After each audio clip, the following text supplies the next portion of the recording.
사랑 많으시고 자비로우신 하나님 아버지, 오늘도 우리와 함께해 주심을 감사합니다. 거룩한 주일 온전히 주님만을 바라보며 기뻐하며 예배할 수 있도록 또 인도하심도 감사합니다. 오늘 주의 백성들을 긍휼히 여겨 주시옵시고 한없는 하늘의 은혜와 영광이 우리 가운데 가득할 수 있도록 인도하여 주옵소서. 예수님의 이름으로 기도합니다. 아멘. 교회 소식 전해드리겠습니다. 예배 10분 일찍 캠페인을 하고 있습니다. 예배는 하나님 만나는 시간이기 때문에 또 조금 더 일찍 나오셔서 기도함으로 예배를 준비해 주시면 감사하겠습니다. 우리 함께 웨스터민스터 소유리 문답 제21문 우리 함께 읽겠습니다. 하나님께서 선택하신 사람들의 구속자는 누구이십니까? 하나님이 선택하신 자들의 유일한 구속자는 주 예수 그리스도이십니다. 그는 하나님의 영원한 아들로서 사람이 되셨습니다. 그래서 그는 과거에도 그리고 앞으로도 계속해서 영원히 구별된 두 본성을 가진 한 위격의 하나님이자 사람이십니다. 함께 5월 생명의 말씀 함께 읽겠습니다. 그리스도 제자의 자격 후히 드릴 것. 고린도 후서 9장 6절에서 7절 말씀. 이것이 곧 적게 심는 자는 적게 거두고 많이 심는 자는 많이 거둔다 하는 말이로다. 각각 그 마음에 정한 대로 할 것이요 인색함으로나 억지로 하지 말지니 하나님은 즐겨내는 자를 사랑하시느니라. 고린도 후서 9장 6절에서 7절 말씀. 아멘. 이제 우리 시선을 하나님께로 올려드리겠습니다. 사도신경 하시겠습니다. 전능하사 천지를 만드신 하나님 아버지를 내가 믿사오며 그 외아들 우리 주 예수 그리스도를 믿사오니 이는 성령으로 잉태하사 동정녀 마리아에게 나시고 본디오 빌라도에게 고난을 받으사 십자가에 못 박혀 죽으시고 장사한 지 사흘 만에 죽은 자 가운데서 다시 살아나시며 하늘에 오르사 전능하신 하나님 우편에 앉아 계시다가 저리로서 산 자와 죽은 자를 심판하러 오시리라. 성령을 믿사오며 거룩한 공회와 성도가 서로 교통하는 것과 죄를 사하여 주시는 것과 몸이 다시 사는 것과 영원히 사는 것을 믿사옵나이다. 아멘. 오늘도 우리의 찬양과 영광을 받으실 하나님께 기쁨으로 찬양드리겠습니다. 찬송가 570장 주는 날을 기리시는 목자요 함께 박수하면서 찬양드리겠습니다.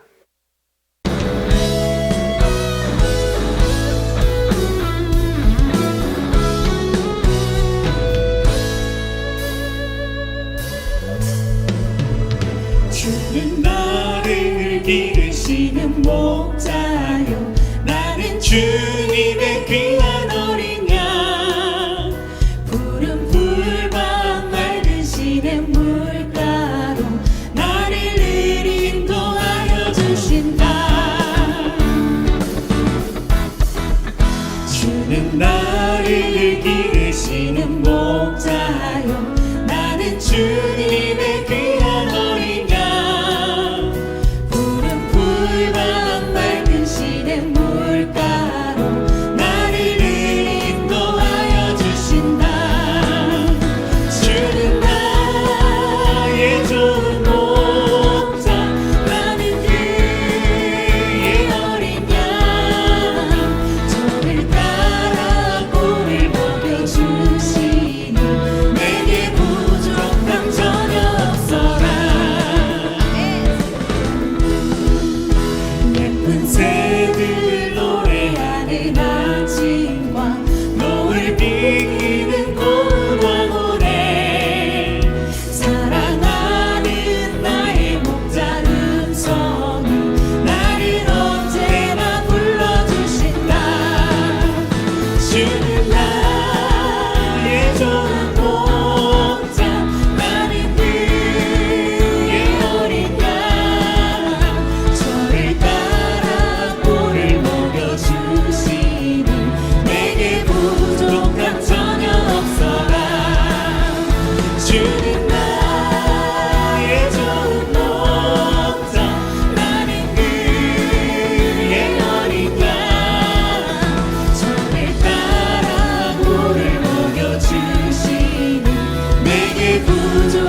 짓은 나를 잊지 못하고 거친 비바람 삼지 못하리. 나의 주님 강한 손을 펼치사 나를 주야로 지켜주시다. 주는 나의 좋은 목자 나는 그의 어린 양. 저를 따라 꼴을 먹여주시니 내게 부족함 전혀 없어라. 주는 나의 좋은 목자 나는 그의 어린 양. 저를 따라 꼴을 먹여주시니 내게 부족함 전혀 없어라. 주는 나의 좋은 목자 나는 그의 어린 양. 저를 따라 꼴을 먹여주시니 내게 부족함 전혀 없어라. 주는 나의 좋은 목자 나는 그의 어린 양. 저를 따라 꼴을 먹여주시니 내게 부족함 전혀 없어라. 내게 부족함 전혀 없어라. 내게 부족함 전혀 없어라. 아멘.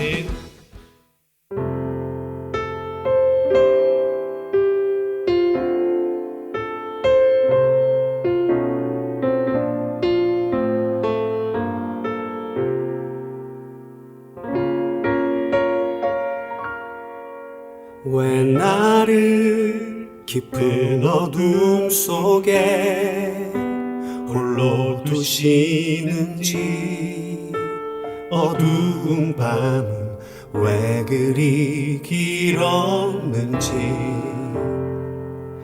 나를 고독하게 나를 낮아지게 세상 어디도 기댈 곳이 없게 하셨네.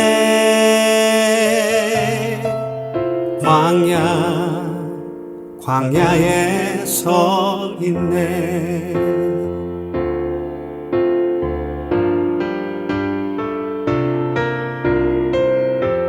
주님만 내 도움이 되시고 주님만 내 빛이 되시는, 주님만 내 친구 되시는 광야. 주님 손 놓고는 단 하루도 살 수 없는 곳 광야에 서 있네.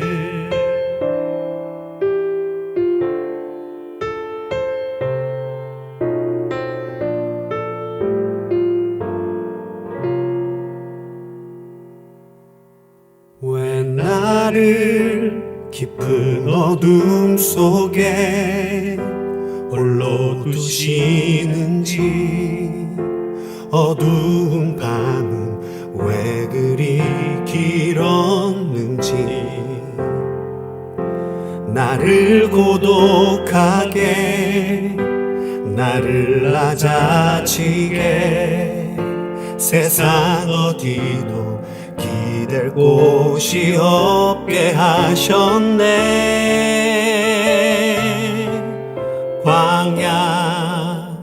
광야에 서 있네.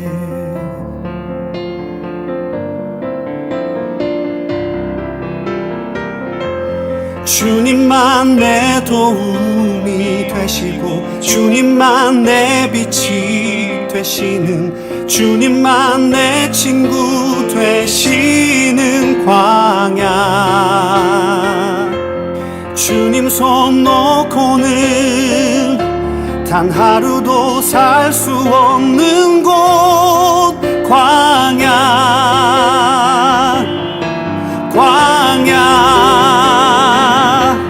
주께 주께서 나를 사용하시려 나를 더 정결케 하시려 나를 택하여 보내신 그곳 광야 성령이 내 영을 다시 태어나게 하는 곳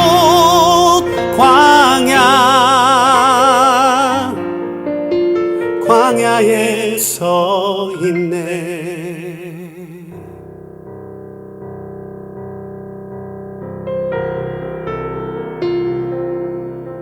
내 자가 산산이 깨지고 높아지려 했던 내 꿈도 주님 앞에 내어놓고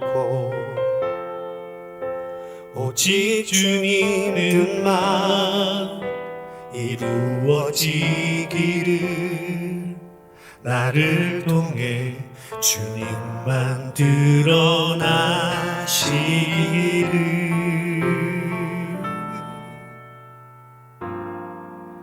광야를 지나며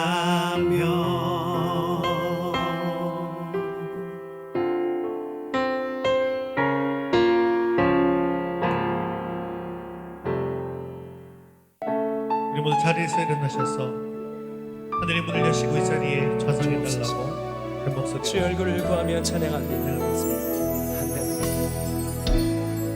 하늘의 문을 여소서 이곳을 주목하소서 주를 향한 찬양이 꺼지지 않으니 하늘을 열고 보소서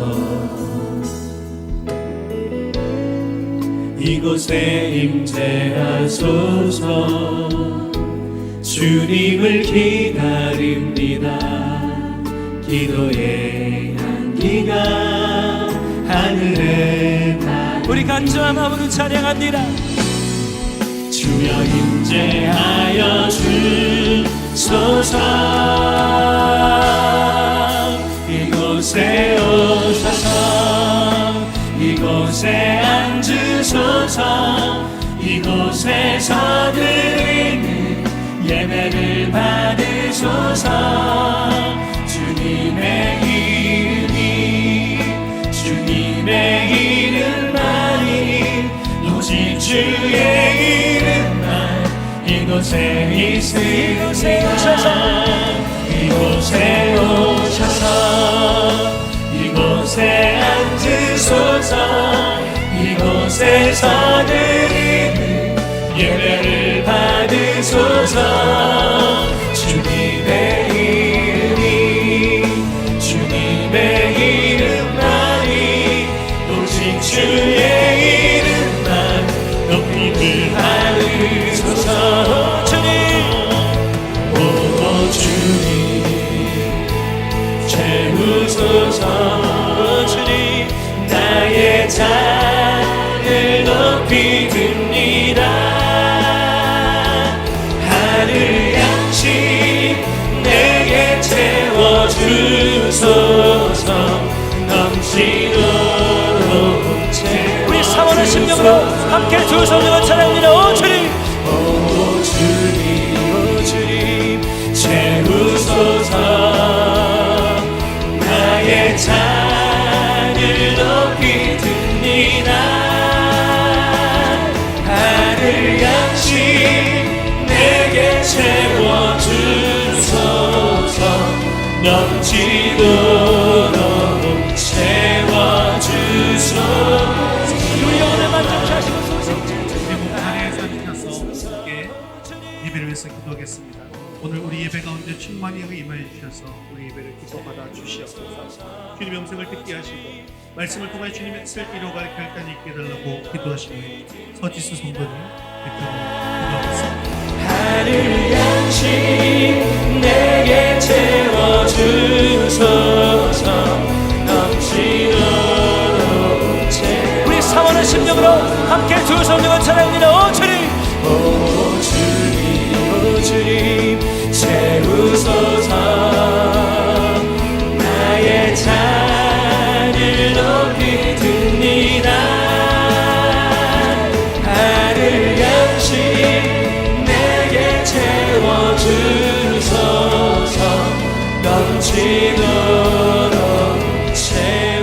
채워주소. 늘 저희를 눈동자같이 지켜주시는 주님, 지난 한 주간도 안전하게 지켜주시고 복되고 거룩한 주일을 허락하셔서 주님을 찬양하게 하시니 감사합니다. 한마음으로 드리는 예배를 기쁘게 받아주시고 이 시간 저희 가운데 임재하셔서 살아계신 하나님의 임재를 체험하는 귀한 시간이 되도록 인도해 주세요. 저희는 부족하고 연약하여서 주님이 없이는 아무것도 할 수 없습니다. 저희의 입술을 붙들어 주옵시고 손길과 발길에 함께 하셔서 하나님의 이름을 높여드리고 하나님의 영광과 뜻을 이루는 일에 저희를 기억하시고 사용하여 주세요. 오늘도 하나님 말씀 전하실 목사님 영육간의 강건함을 허락해 주시고 교회의 부흥을 위해서 전교인 노방전도로 섬기는 우리 교회에 하나님의 은혜와 축복이 넘치길 원합니다. 함께 하시고 역사하여 주세요. 감사드리며 예수님 이름으로 기도합니다. 아멘.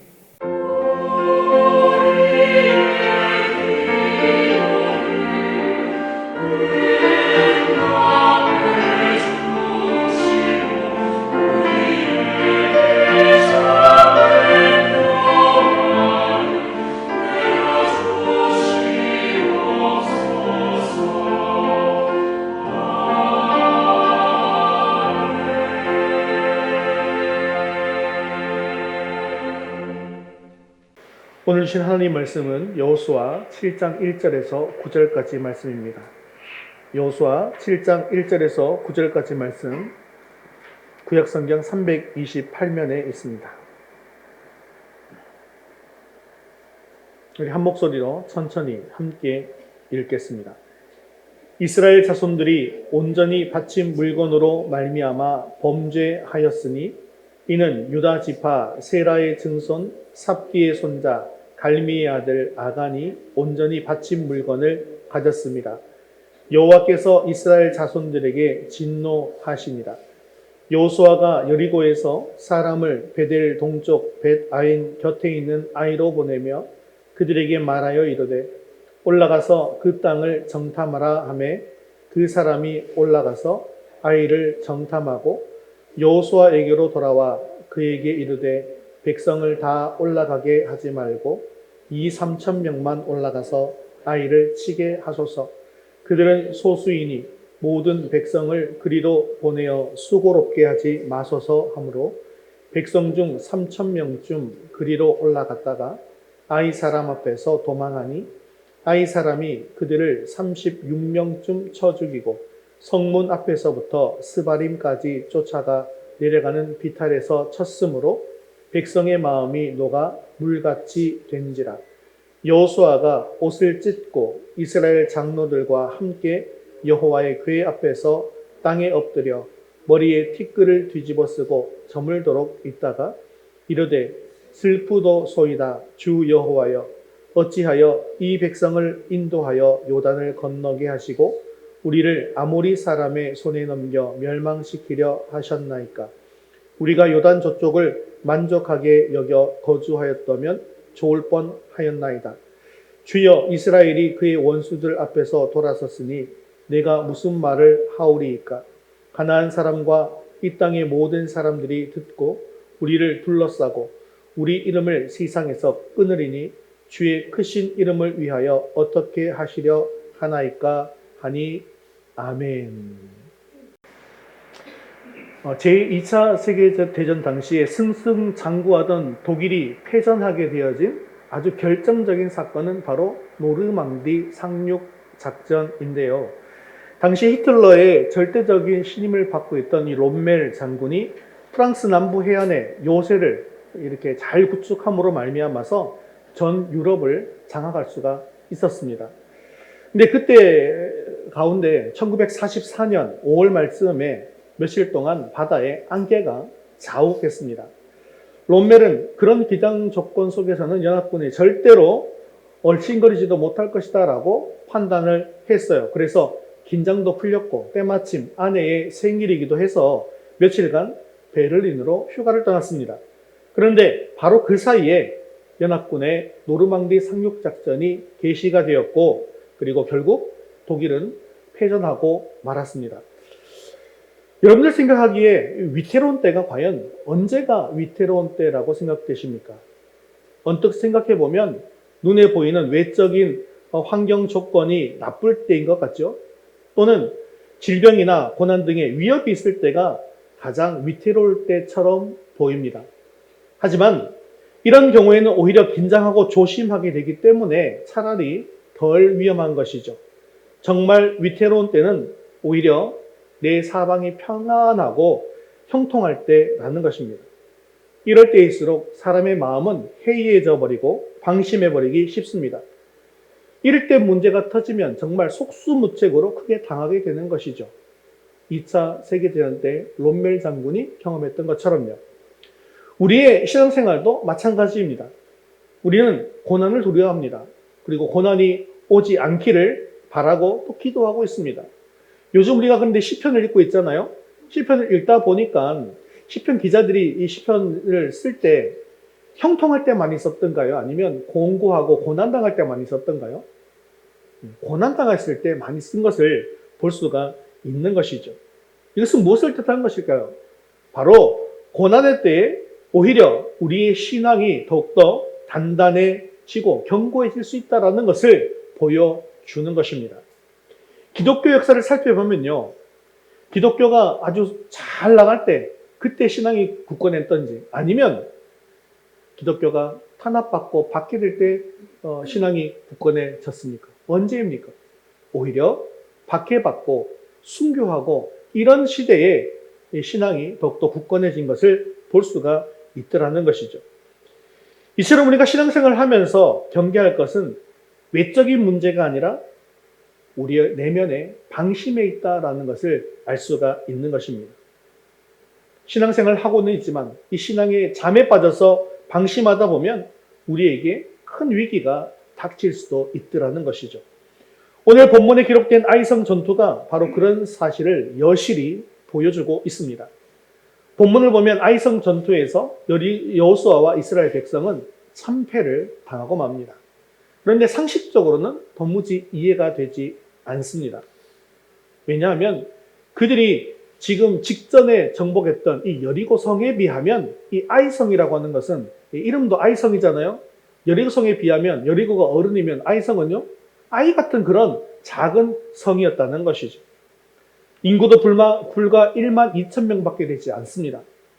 그러다 보니까 군인의 수도 얼마 되지 않겠죠.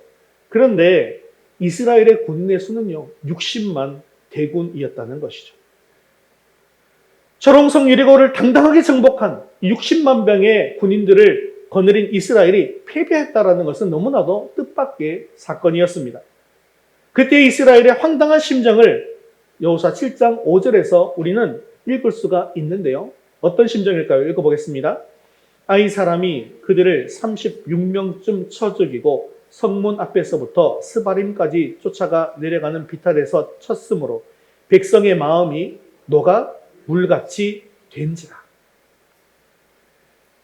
여리고성 앞에 서게 되었을 때는 가나안 백성들이 오히려 마음이 녹아서 물같이 되었는데 여리고성 승리 이후에 아이성에서 패배하게 되었자 이제는 이스라엘 백성의 마음이 녹아서 물같이 되어버린 것입니다. 이스라엘이 방심하다가 호되게 당하게 된 것이죠. 오늘은 이스라엘이 아이성 앞에서 쓰러진 이유가 무엇인지를 살펴보면서 이스라엘과 같이 실패하지 않고 쓰러지지 않는 그런 굳건한 믿음을 가지며 항상 승리하는 삶이 될 수 있는 저와 여러분 되시기를 주님의 이름으로 축원합니다. 우리 첫 번째 같이 읽겠습니다. 교만을 버리십시오. 여호수아 백성들은 여리고성 전투에서 승리한 후에 축제의 분위기였습니다. 마치 가나안 땅을 다 정복한 것 같은 그런 승리감에 도취되어 있었습니다. 여호수아 6장 27절을 보니까 어떻게 되어져 있습니까? 함께 읽겠습니다. 여호와께서 여호수아와 함께 하시니 여호와 수아의 소문이 그 온 땅에 퍼지니라. 아멘. 이렇게 여리고성의 놀라운 승리가 가나안 땅 온 땅에 퍼지게 되었고 이스라엘은 기고만장해진 것입니다. 그런데 7장으로 넘어오면서 분위기가 완전히 바뀌게 되어집니다. 아이성 전투에서 패배함으로 말미암아서 오히려 두려움에 떨고 있는 것입니다. 그렇다면 왜 그들은 이렇게 패배를 당하고 만 것일까요? 그 이유는 그들이 방심했기 때문입니다. 방심하는 가운데 그들의 신앙에 문제가 생겼고 그로 인해서 하나님께서 징계하심으로 말미암아 그들에게 승리를 허락하지 않으신 것이죠. 승리자가 가지는 가장 흔한 오류 중 가장 큰 것이 무엇일까요? 그것은 바로 교만입니다. 아이성 전투에서 패배한 원인 중에 하나가 바로 교만이었던 것이죠. 교만한 사람의 가장 큰 특징이 무엇입니까? 교만한 사람은 자만심이 생겨요. 자신을 너무나 과신하다 보니까 하나님도 필요 없고 하나님의 음성은 더더욱 듣지 않게 되어지더라는 것입니다. 사실 여리고성 정복은 그 누가 본다 할지라도 하나님의 분명한 역사였던 것이죠. 여호수아와 백성들이 한 일은 그저 하나님의 말씀에 순종한 것밖에 없었습니다. 물론 순종하는 믿음 자체가 굉장히 귀한 믿음입니다. 그리고 그 순종으로 말미암아 기적이 일어나는 것이죠. 그런데 그 일은 누가 하신 일입니까? 하나님께서 하신 일이라는 것입니다. 그렇기 때문에 여리고성이 무너지고 여리고성을 승리한 이 사건은요, 하나님께 영광과 찬양을 올려드릴 일이지 자신들이 스스로를 높이고 자랑하고 할 일은 아니더라는 것입니다. 그런데 그들은 승리의 기쁨을 누리다 못해 스스로 교만에 빠져버리게 된 것입니다.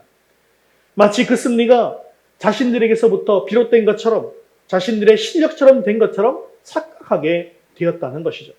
그래서 교만에 빠지고 자신들이 높아져서 하나님을 잊어버리고 살게 되었다는 것입니다. 그런데 이것은 우리들에게도 마찬가지로 적용할 수 있습니다. 우리가 매일매일 살아갈 때 하나님의 축복과 은혜가 아니고서는 살아갈 수가 없는데, 이 하나님의 축복과 은혜를 당연하게 생각하고 감사를 잃어버리게 되어지면 결국 하나님을 의지하지 않게 되어지고 결국 패배자의 길을 걷게 된다는 것이죠. 이것은 아이성을 정탐하고 돌아온 자들의 대답을 통해서 그들의 교만과 불신앙이 어떤 상태에 있었는지를 알 수가 있는데요. 우리 3절 상반절 말씀을 같이 읽겠습니다. 여호수아에게로 돌아와 그에게 이르되 백성을 다 올라가게 하지 말고 2-3천 명만 올라가서 아이를 치게 하소서.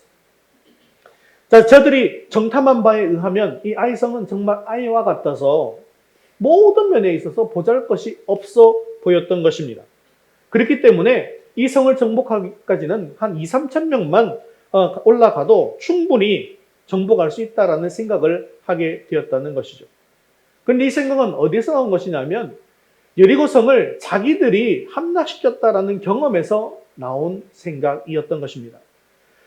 즉 거대하고 이 철벽 같은 여리고성도 우리가 단숨에 무너뜨렸거늘 하물며 이 보잘것없는 아이성쯤이야 우리는 2-3천 명만 올라가도 이길 수 있다고 생각하고 있는 것입니다.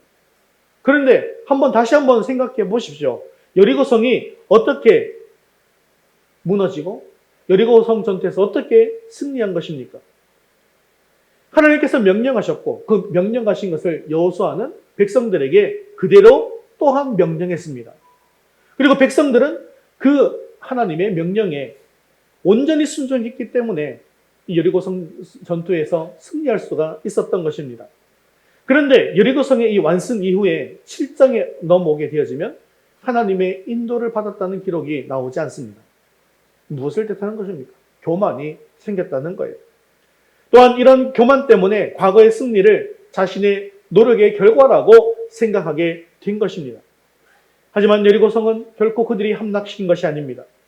이스라엘 백성들이 한 일은 성 주위를 돌라고 해서 돌았을 뿐이고 소리를 지르라고 해서 소리를 지른 것밖에 없다라는 것이죠. 진정으로 여리고성을 무너뜨린 분은 바로 하나님이셨습니다. 그럼에도 불구하고 정탐꾼은 그저 2-3천 명만 가면 충분히 승리할 거라고 장담했는데요.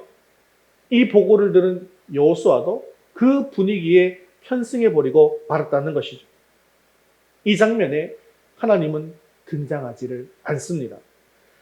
여호수아 6장의 여리고성 정복의 기록을 보면 여호와 하나님이 계속해서 주어로 등장하는 것을 볼 수가 있습니다. 그런데 아이성 전투에서는 하나님이 없습니다. 그 결과 36명이 아이성 군사들에게 죽임을 당하고 나머지도 혼비백산하면서 쫓겨나고 말았다는 것이죠. 이처럼 한 번 승리했다고 우쭐해하고 마치 내가 다 한 것 양 교만하고 앞으로의 모든 문제에 있어서도 당연히 승리할 것이다 라고 쉽게 단정해서는 안 됩니다. 한 번 승리했다 할지라도 나는 여전히 하나님 앞에서 죄인이며 10번, 100번 승리했다 할지라도 우리는 여전히 하나님의 은혜와 하나님의 도움이 없이는 한시도 살아갈 수 없는 그런 연약한 존재인 것을 깨달아야 한다는 것입니다. 그렇기 때문에 고난의 때보다 더 조심해야 될 때가 바로 형통의 때라는 것이죠. 그런 면에서 본다면 실패하는 것보다 성공이 더 위험할 수도 있다는 것을 우리는 기억할 수 있기를 바랍니다. 또한 이 교만이 위험한 이유는요, 인간이 교만해지면 하나님을 바라보지 않고 주변 상황을 바라보기 때문에 실패하게 된다는 것입니다. 3절 하반절 말씀을 같이 읽겠습니다. 그들은 소수이니 모든 백성을 그리로 보내어 수고롭게 하지 마소서 하므로. 자, 정탐꾼이 뭐라고 보고합니까? 그들은 소수입니다 라고 보고하는 것이죠. 사랑하는 성도 여러분, 참된 믿음이라고 하는 것은 하나님만을 바라보고 하나님만을 의지하는 것입니다. 그런데 적의 수가 얼마 되지 않는다고 보고하는 순간, 그래서 아무것도 아니라고 보고하는 순간 그들은 이미 하나님만을 바라본 것이 아니라 주변 상황을 바라보고 있더라는 것입니다. 하나님을 믿고 하나님만을 바라보고 있었던 다윗의 겸손은 골리앗 앞에서 엄청난 능력을 발휘했습니다. 하지만 적의 수가 얼마 되지 않는다고 하나님을 바라보지 않는 교만은 반드시 실패하고 패배하게 된다는 것입니다. 하지만 우리 대부분이 이런 상황이 닥치면 승리 이후에 교만해져서 하나님을 바라보지 않는 경우가 너무나도 많이 있습니다. 하나님을 바라볼 때는 이깁니다. 하지만 상황을 바라보게 되면서 그들은 무너지게 되었다라는 사실을 기억해야 합니다. 여러분, 바른 신앙이란 무엇일까요? 바른 신앙은요, 내 실력으로는 아무것도 할 수 없음을 하나님 앞에서 겸손하게 고백하는 것입니다. 오직 하나님만이 우리에게 승리를 주시는 분임을 고백하는 것입니다. 즉, 바른 신앙은 하나님을 인정하고 하나님을 앞세우는 것입니다. 하지만 일이 조금 잘 되어 간다고 내가 앞서는 순간 우리는 멸망의 길로 접어들게 되는 것입니다. 우리는 이런 상황에 속으면 안 됩니다. 내가 보기에 쉽다고 다 되어지는 것이 아닙니다. 또한 내가 보기에 어렵다고 다 안 되어지는 것도 아니라는 것이죠. 중요한 것은 하나님께서 우리와 함께 하시는가, 함께 하시지 않는가라는 것입니다. 하나님께서 함께 해주시면요, 안 될 일도 되는 것이죠. 여리고성 전투처럼요. 반대로 하나님께서 함께 해주시지 않으면요, 될 일도 안 되는 것입니다. 아이성 전투처럼요. 이에 대해서 전도서와 잠언에서도 이렇게 말씀하고 있는데, 전도서 9장 11절, 잠언 21장 31절 같이 한번 읽어보겠습니다. 빠른 경주자들이라고 선착하는 것이 아니며 용사들이라고 전쟁에 승리하는 것이 아니며 지혜자들이라고 음식물을 얻는 것도 아니며 명철자들이라고 재물을 얻는 것도 아니며 지식인들이라고 은총을 입는 것도 아니니 싸울 날을 위하여 마병을 예비하거니와 이김은 여호와께 있느니라. 아멘. 분명히 성경은 이렇게 말씀하고 있음에도 불구하고 우리는 하나님의 주권을 무시하고 내가 잘나서 무엇을 다 잘할 수 있을 것처럼 착각할 때가 많다는 것이죠. 바로 이것이 교만입니다. 하나님은 우리가 이런 마음을 가질 때 결코 함께 해 주시지 않습니다. 베드로전서 5장 5절에도 이렇게 말씀하고 있는데요. 같이 읽겠습니다. 하나님은 교만한 자를 대적하시되 겸손한 자들에게는 은혜를 주시느니라. 아멘. 하나님은 교만한 자를 대적하시지만 당신의 존재를 인정하고 도움을 요청하는 겸손한 사람에게는 은혜를 베푸시고 함께해 주시는 것입니다. 그렇기 때문에 우리는 무슨 일을 만나든지 교만한 마음으로 내 마음대로 하려고 하지 말고 하나님을 모시고 일을 행할 수 있게 되어지기를 바랍니다. 그럴 때 우리는 쓰러지지 않고 승리할 수 있습니다.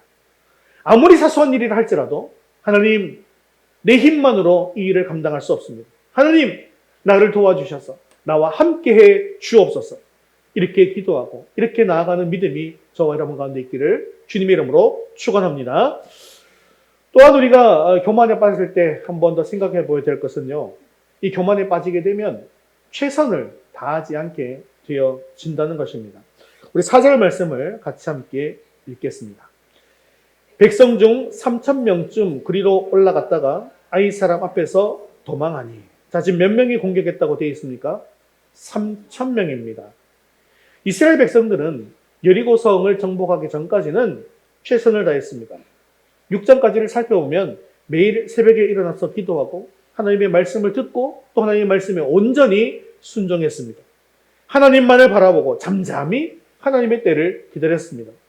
하지만 승리 이후 7장에는 이러한 모습이 온데간데 없이 사라져버리고 말았다는 것이죠. 제 인생에도 교만하다가 쓰러지게 되었던 흑역사의 사건이 있는데요. 제가 고등학교 때 중창단 활동을 했거든요. 그런데 우리 선배들이 여태까지 그 중창 대회, 대구에서 제일 큰 대회에서 한 번도 우승한 적이 없었던 거예요. 그래서 이번에는 한번 우승해 보겠다는 그런 포부를 가지고 2학년 선배들이 원래 그 대회에 참석하게 되어지는데 1학년 중에 잘하는 애를 몇 명을 더 추렸습니다. 그래가지고 드림팀을 만든 거죠. 그래서 2달 동안 열심히 연습했어요. 기도도 열심히 하고요. 그래서 2달 동안 열심히 하고 대회를 참석했습니다. 대회에 한 20개 학교 정도가 참여를 했는데요. 거의 모든 학교가 다 참여한 거예요. 중창단이란 중창단 다 참여하는 대회였어요. 그래서 최선을 다해서 다 하고 마쳤습니다. 우리도 여한이 없었어요. 너무 다 잘했기 때문에. 그런데 이제 발표를 하는 거죠. 장려상 우리가 안 됐어요. 3등 안 됐어요. 2등 안 됐어요. 1등 안 됐어요. 그러다 보니까 우리 선배 중 몇 명은 우리는 안 되나 보다 하고 막 갈 준비하고 막 그러고 있었거든요. 그런데 1등이 끝이 아니었더라고요. 참 우리나라 시상제도가 이상해요. 1등이면 끝이어야 될 것 같은데 1등이 끝이 아니라 뭐가 있어요 또? 대상이 또 있는 겁니다. 그래서 1등 안 돼서 우리는 간다 그러고 일어서고 있는데 갑자기 대상을 발표하겠습니다. 두두두두두 하는데 대상 한미등 중창단 이렇게 하는 거예요. 이게 우리였거든요. 그래서 그 대회에서 우승을 하고 너무 감격적이었어요. 하나님께 영광을 돌리고 막 아주 그냥 난리가 났습니다. 앵콜 공연도 막 다니고 막 그랬었어요. 그랬는데 한 2달쯤 뒤에 그런 큰 대회 아니고요. 거기는 대구에서 제일 권위 있는 대회였고 모든 분들이 다 참여하는 한 규모는 아주 작은 한 교회에서, 그것도 큰 교회도 아닙니다. 그냥 보통 수준의 교회에서 주최하는 중창대회에 나간 적이 있습니다. 아마 참가 팀이 제 생각엔 10팀도 안 됐던 것 같습니다. 그런 팀에 하는 곳인데 저희가 거기에 가려고 간 것이 아니라 우리가 그 전 대회 우승팀이었기 때문에 초청을 한 거예요. 우리 대회 좀 와달라, 오셔가지고 우리 대회 권위를 좀 높여주세요, 뭐 이런 의미로 초청을 한 그런 대회였습니다. 근데 별거 아닌 대회였잖아요. 그러다 보니까 연습을 열심히 했겠어요, 안 했겠어요? 열심히 했었으면 좋았을 거예요. 그 큰 대회에서 우승했는데 이 작은 대회 정도는 뭐 쉽게 우승할 수 있지 않겠나 하면서 연습을 별로 안 했습니다. 열심히도 안 했어요. 그렇게 그 대회를 참석했습니다. 그리고도 마음속에 생각하기를 우리가 이전 대회 우승팀인데, 대상팀인데 이 정도는 당연히 가뿐하게 대상을 받겠지 하고 무대에 섰는데요. 이게 웬걸요? 하나도 안 맞는 거예요. 막 틀리고요. 음정도 안 맞고요. 엉망진창인 것입니다. 그 대회 어떻게 됐을까요? 전혀 입상하지 못했습니다. 장려상 하나도 입상하지 못했어요. 그래서 그 자리에서 우리 모든 선배하고 저희하고 같이 울면서 얘기했습니다. 우리가 하나님을 찬양하는 일에 최선을 다해야 되는데 작은 대회라고 무시하고 이렇게 최선을 다하지 않았구나. 하나님 잘못했습니다. 그런 흑역사가 있습니다. 우리가 그때도 이 성경 말씀이 생각이 났어요. 여리고성 전투와 그리고 이 아이성 전투. 우리가 바로 이런 모습이었구나 라고 우리가 회개했던 기억이 있습니다. 우리 속담에 호랑이는 토끼 한 마리를 사냥할 때도 뭘 다한다? 최선을 다한다. 이런 속담이 있죠. 이것이 큰 것이든 작은 것이든 한결같이 최선을 다하는 삶을 살라는 뜻이죠. 그래서 아이성 패배 이후에 하나님께서도 다시 명령하실 때 이렇게 최선을 다해라 라고 명령하시고 계시는데 8장 1절 말씀을 같이 한번 읽겠습니다. 여호와께서 여호수아에게 이르시되 두려워하지 말라 놀라지 말라 군사를 다 거느리고 일어나 아이로 올라가라. 보라 내가 아이 왕과 그의 백성과 그의 땅을 다 내 손에 넘겨 주었으니. 하나님께서 또 한 번 다시 승리를 약속하십니다. 근데 그 조건이 무엇입니까? 군사를 다 거느리고 가는 것입니다. 내가 가지고 있는 모든 것에 최선을 다해서 그 일을 감당하라는 것입니다. 사랑하는 성도 여러분, 우리 매일매일 삶 속에서 그것이 신앙의 자리이든 아니면 직장이든 학업이 되었든 가정이 되었든 나에게 주어진 하나님의 계획 앞에 서 있을 때 최선을 다할 수 있기를 바랍니다. 어려울 때는 물론이고 형통할 때에도 사방이 편안할 때에도 자만하고 교만하지 말고 겸손히 하나님을 의지하고 최선을 다함으로 말미암아 쓰러지지 않고 늘 승리하는 믿음이 되기를 주님의 이름으로 축원합니다. 우리 두 번째 같이 읽겠습니다. 기도를 회복하십시오. 이스라엘이 아이성 전투에서 패배한 또 다른 중요한 이유는 바로 그들이 기도를 하지 않았기 때문입니다. 여호수아와 백성이 교만해지니까 기도하지 않게 되었던 것이죠. 그리고 결국 자기가 앞장서게 되고 자기 힘으로 하려고 합니다. 이렇게 기도하지 않으니까 결국 질 수밖에는 없었다는 것이죠. 본문을 보면 이전까지는 기도를 통한 하나님의 명령에 순종했던, 그래서 승리했던 이스라엘이 아이성 앞에서는 하나님께 기도했다는 기록이 없습니다. 2절에 보면 여호수아조차도 기도하지 않고 곧바로 행동을 개시했고 그리고 결국 망하게 되었습니다. 우리 성도들이 기도하기 어려운 경우는 두 가지로 볼 수가 있을 텐데요. 첫째는 너무나도 힘들고 지치고 낭망할 때입니다. 그런데 사실은 이때가 정말로 기도할 때 아니겠습니까?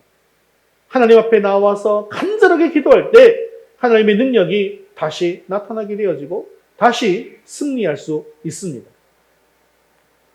또 반대로 기도하기 어려운 때는요, 반대로 형통할 때라고 할 수 있습니다. 이게 왜 그렇습니까? 만사가 잘 되고 형통하다 보니까 기도의 필요성을 못 느끼는 거예요. 앞에는 자기가 힘들어서 기도 못하는데 이번에는 편해서 기도 못하더라는 겁니다. 하지만 이때 역시 기도가 반드시 필요할 때라는 것이죠. 우리가 방심하지 않고 영적으로 깨어있기 위해서는 반드시 기도해야 한다는 것입니다. 그렇게 기도할 때 아주 작은 일이라 할지라도 하나님의 도움으로 승리하게 되어지고 혹시 당하게 될 시험이 온다 할지라도 평소에 기도한 덕분에 넉넉하게 이길 수가 있게 되어지는 것입니다. 구약시대에 있어서 기도로 좀 유명한 사람들이 많지만 또 기도의 사람, 대표적인 사람이라고 하면 구약시대 다니엘을 들 수가 있습니다. 다니엘은 늘 평소에 기도하는 사람이었죠. 특히 바벨론의 총리가 되어서 아주 형통할 때에도 늘 기도하는 사람이었는데 다니엘은 어떻게 기도합니까? 하루에 3번 이스라엘을 향해서 기도하는 사람이었죠. 그렇게 하루 3번 기도의 습관을 가지고 있던 사람이었습니다. 그런데 그렇게 기도하는 가운데 그 인생에 시험이 찾아오고 시련이 닥치게 되었습니다. 다니엘을 시기하던 사람들이 기도하는 다니엘을 고소해서 사자굴에 들어가게 된 것이죠. 갑자기 그런 인생의 시련이 닥치게 된 다니엘이었지만 그 대적들은 기도하는 다니엘을 결코 무너뜨릴 수 없었습니다. 오히려 참소한 대적들이 사자굴에 떨어져 죽임을 당하게 되어짐으로 말미암아 다니엘이 승리하게 된 것이죠. 이처럼 우리도 늘 신앙생활하면서 기도보다 성령보다 앞서지 말아야 합니다.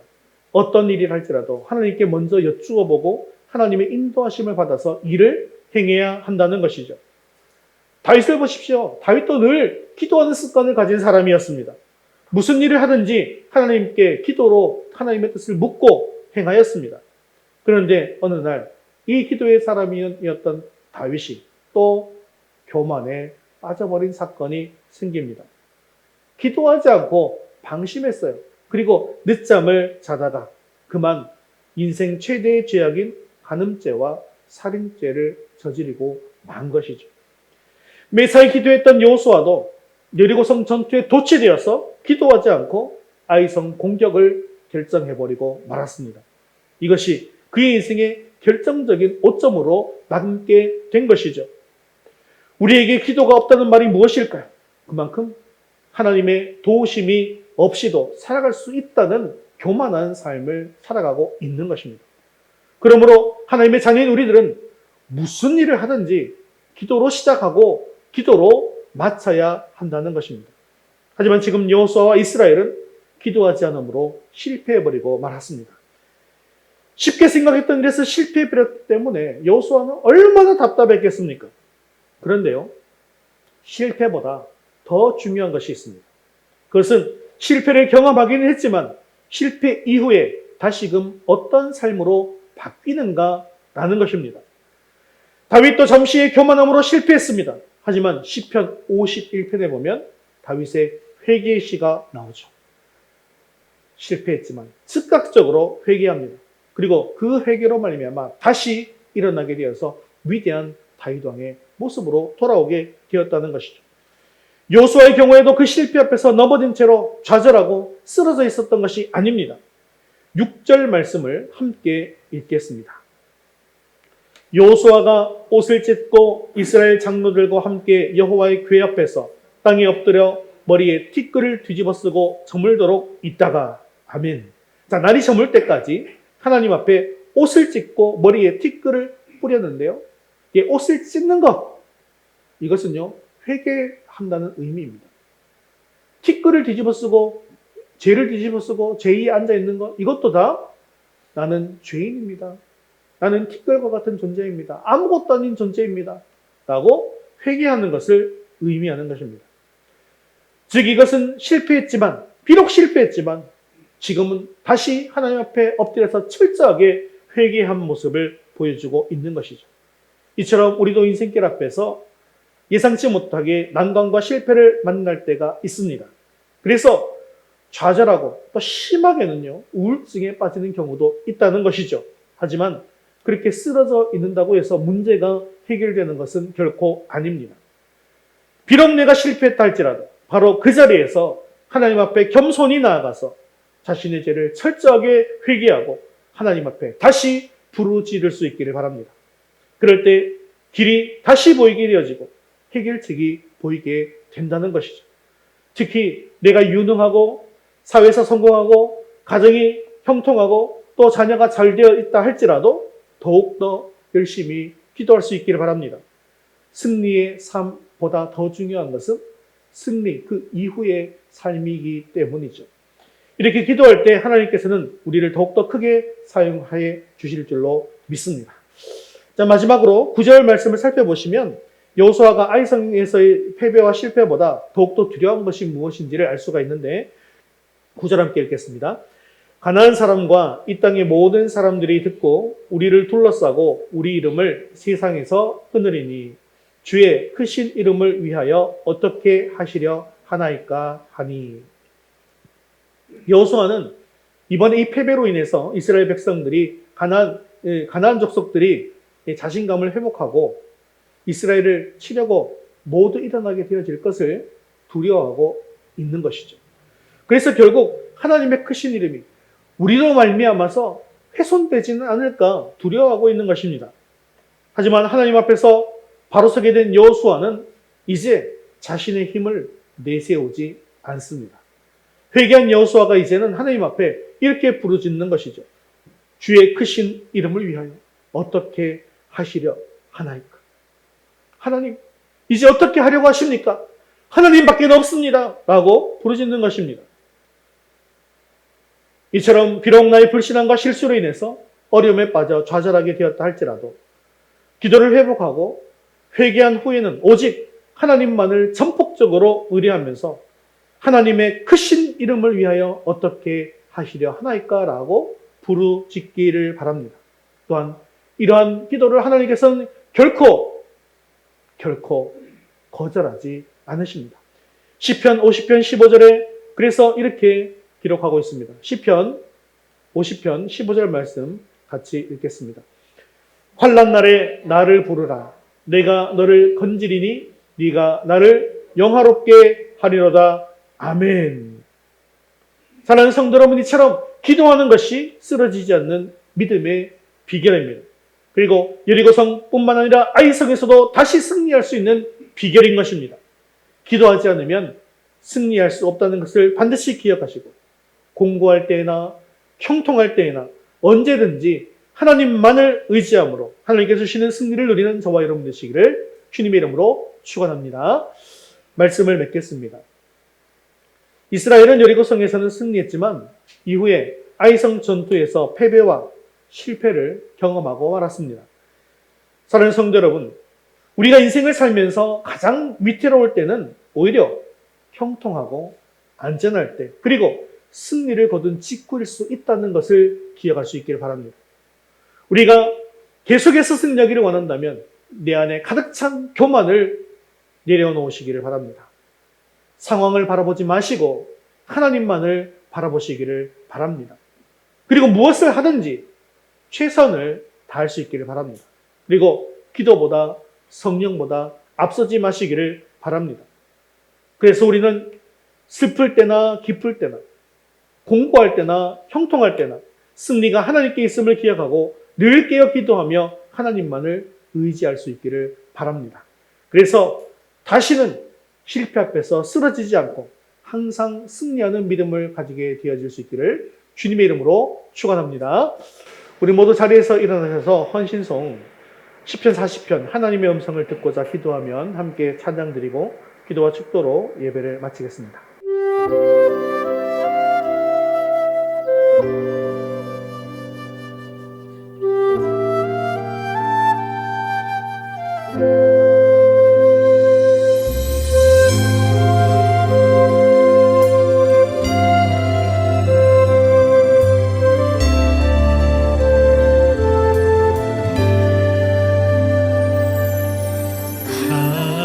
하나님의 음성을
승리한 이후에 자만심을 버리게 하시고 주변 상황을 바라보는 것이 아니라 겸손히 하나님만 바라보고 최선을 다함으로 또다시 승리의 길로 인도하옵소서. 죄로 인해 실패했을 때에도 곧바로 하나님 앞에 나아가 회개함으로 말미암아 다시 일어나게 하옵소서. 공부할 때에도 형통할 때에도 언제나 하나님께 기도함으로 하나님의 인도함을 받아 다시 승리 길로 나아가게 해달라고 말씀 붙들고 함께 기도하겠습니다.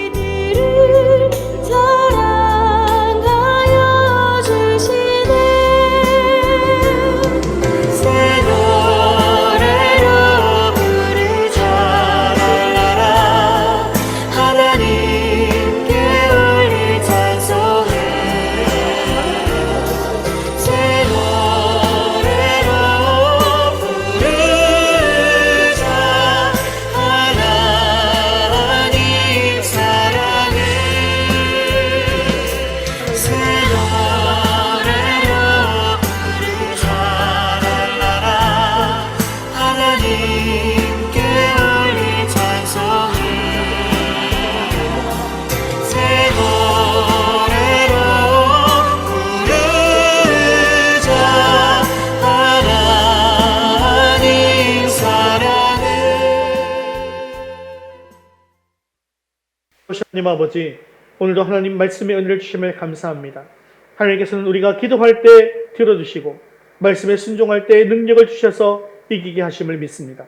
하지만 우리는 너무나도 교만해서 내 자신의 힘을 의지할 때가 많고 또 그러므로 말미암아 실패하게 되었습니다. 또한 하나님만을 바라보지 않고 주변 환경을 바라보므로 실패할 때가 있었습니다. 다시금 하나님만을 의지하고 하나님만 바라보고 최선에 다하는 삶을 살아갈 때 승리의 길로 인도하게 하여 주시옵소서. 죄로 인해 실패했을 때에도 곧바로 하나님 앞에 나아가 회개함으로 말미암아 다시 일어나게 하여 주옵소서. 또한 기도하지 않을 때 실패하는 것을 보았습니다. 공부할 때에도 또한 형통할 때에도 언제나 하나님께 기도함으로 말미암아 하나님의 인도함을 받아 다시 승리의 길로 나가는 우리 모두가 될 수 있도록 은혜를 내리워 주옵소서. 사랑이 많으시고 자비로우신 하나님 아버지, 이번 한 주간도 우리 모든 성도들이 온전히 하나님만을 바라보기를 원합니다. 하나님 앞에 나아가기를 원합니다. 하나님 앞에 나아가 우리의 마음을 쏟게 하시고 말씀에 온전히 거하게 하시고 또 기도함으로 하나님의 응답을 체험할 수 있도록 도와주옵소서. 하나님께 부르짖는 모든 심령들에게 하나님께서 들으시고 응답하시고 위로해 주시며 하늘의 큰 복으로 채워 주시옵소서. 지금 믿음을 잃어버리고 세상에서 방황하는 우리 모든 자녀들을 도와주시어서 주님 품 안에 안아주시고 속히 주님 안에 다시 나올 수 있도록 인도하여 주옵소서. 감사를 드리며 예수님의 이름으로 기도드리옵나이다. 아멘. 이제는 우리 주 예수 그리스도의 은혜와 하나님 아버지의 크신 사랑하심과 성령님의 위로 교통하심이 삶 속에서 교만을 버리고 겸손히 하나님만 의지하며 기도함으로 승리하기 원하는 사랑하는 모든 성도들을 위해 이제부터 영원까지 함께 있을지어다. 아멘.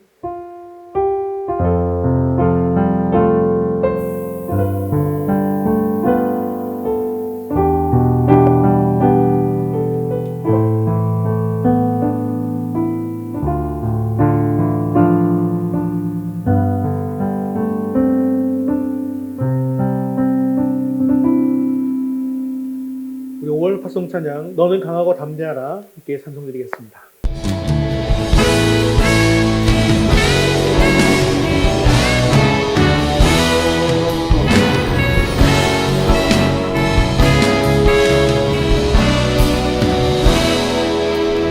너는 강하고 담대하라 주 함께 하시니 주의 말씀이 빛 되사 우리 인도하시리 너의 마음을 정케 하라 주 임재하시니 너와 우리 주께서 행하신 일 보라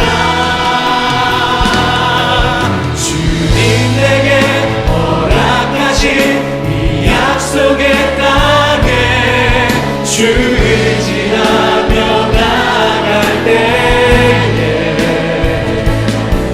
주 여호와 권능의 손 우릴 도우시니 행하신 모든 일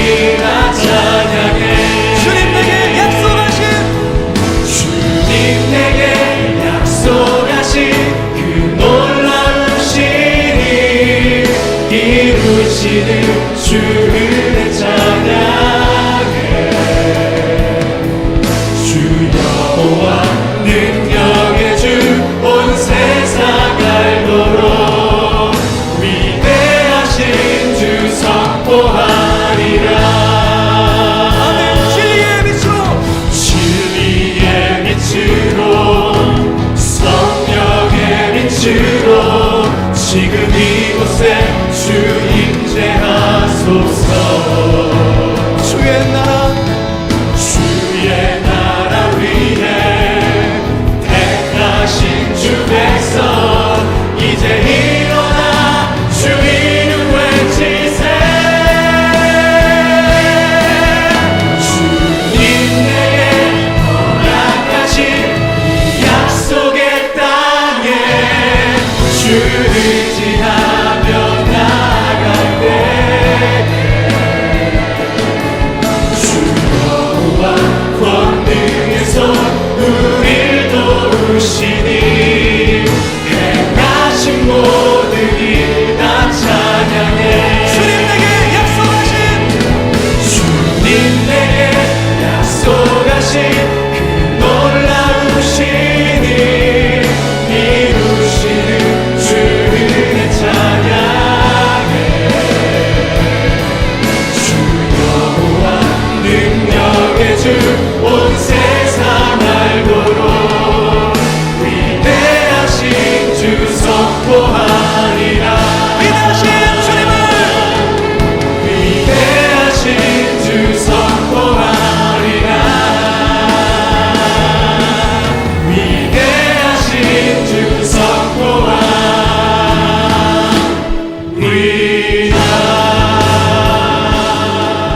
할렐루야.